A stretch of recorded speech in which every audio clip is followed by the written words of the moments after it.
So I want to say something about the cross, and what has happened on the cross of Jesus Christ, briefly. First of all, let me show you Colossians chapter 2. Colossians chapter 2, it says on the cross, when Jesus died,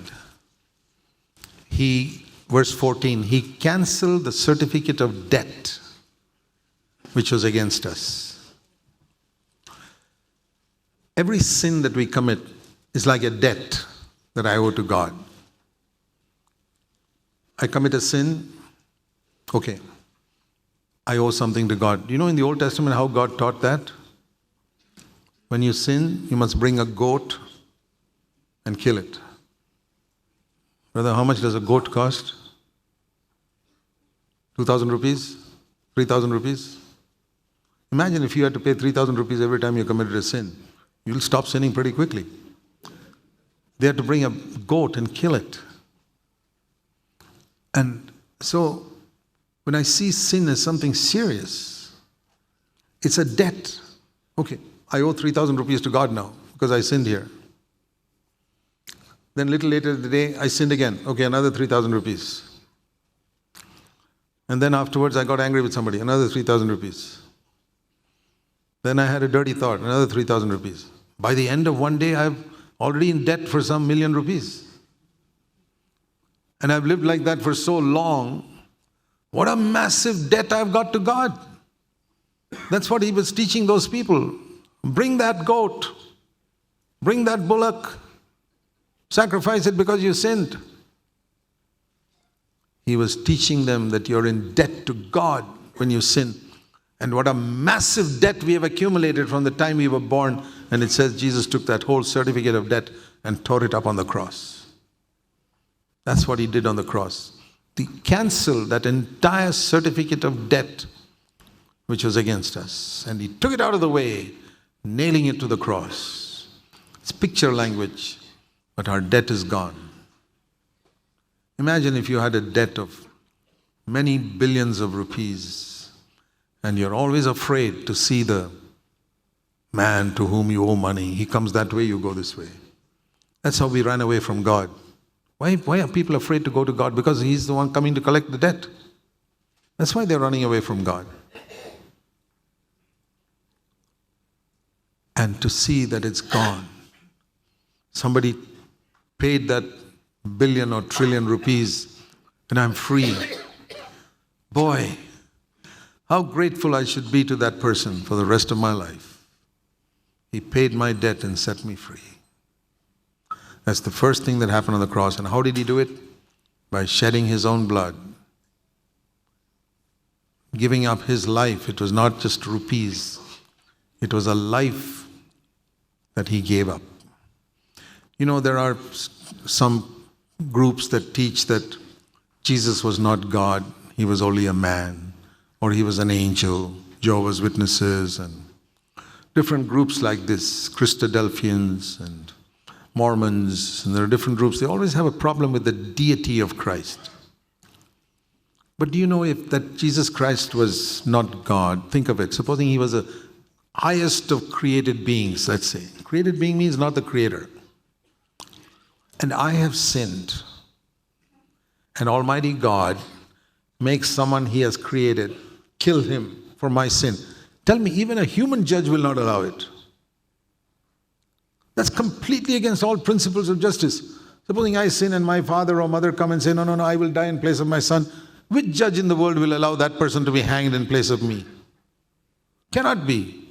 And you're trying to say God is unjust to kill some holy angel for me? That cannot be. Number one reason. Number two, even if God permits one holy angel to die for me, he can only die for one person. He can't die for billions and billions of people who have sinned. No. Okay, you allow one person to die for one, then billions of angels have come to die for all the billions who have committed sin. So second reason why it cannot be a created being. Third, dying on the cross is not the price for my sin. physical death is not the punishment for sin.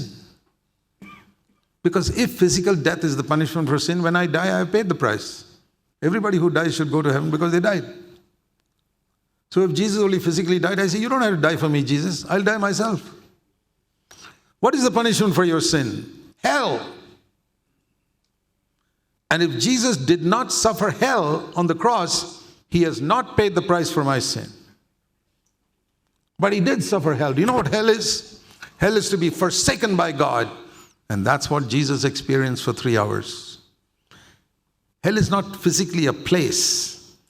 It may be, but the important thing is forsaken by God. And that's what Jesus experienced on the cross for me.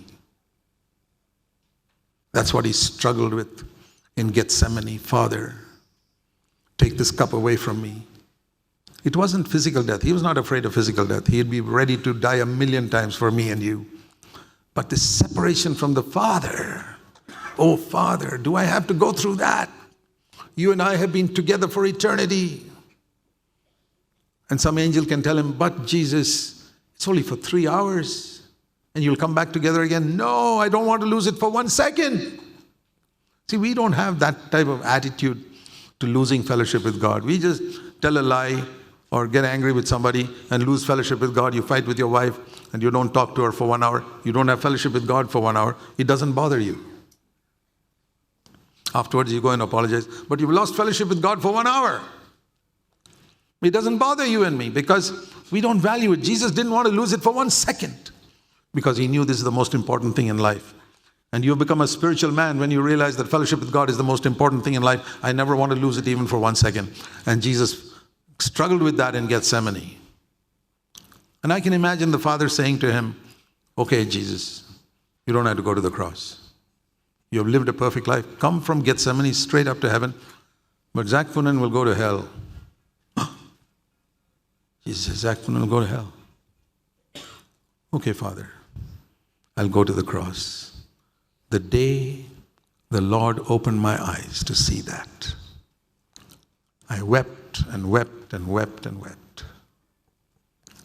I said, Lord, now I know. I see your love for me in Gethsemane. When I was a child, I saw it on Calvary that you died for me, the whip and the beating and the crown. Now I see in Gethsemane the mature understanding of what the cross was for Jesus. He suffered hell that I might never go there. And you know what it brought in my heart? A tremendous hatred for sin.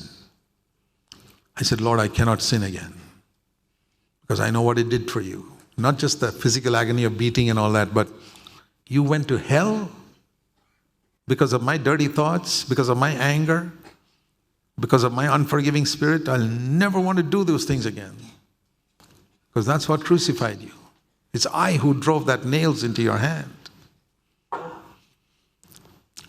That's what he suffered.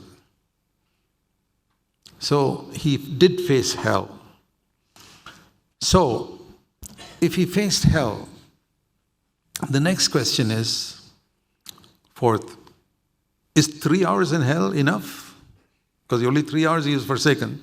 At the end of 3 hours, he was again, fellowship was restored. He said, Father. At the beginning of the 3 hours, he never called him Father. You know why he called him my God, my God, my God? He never, in his eternity, he never called him as God. All his life on earth, he never called him God. He always said, my Father, my Father. But when he stood there hanging with my sin, he was standing as a criminal before the judge of the universe. And he could not call him Father. Because Zac Poonen's sin and sins were on him.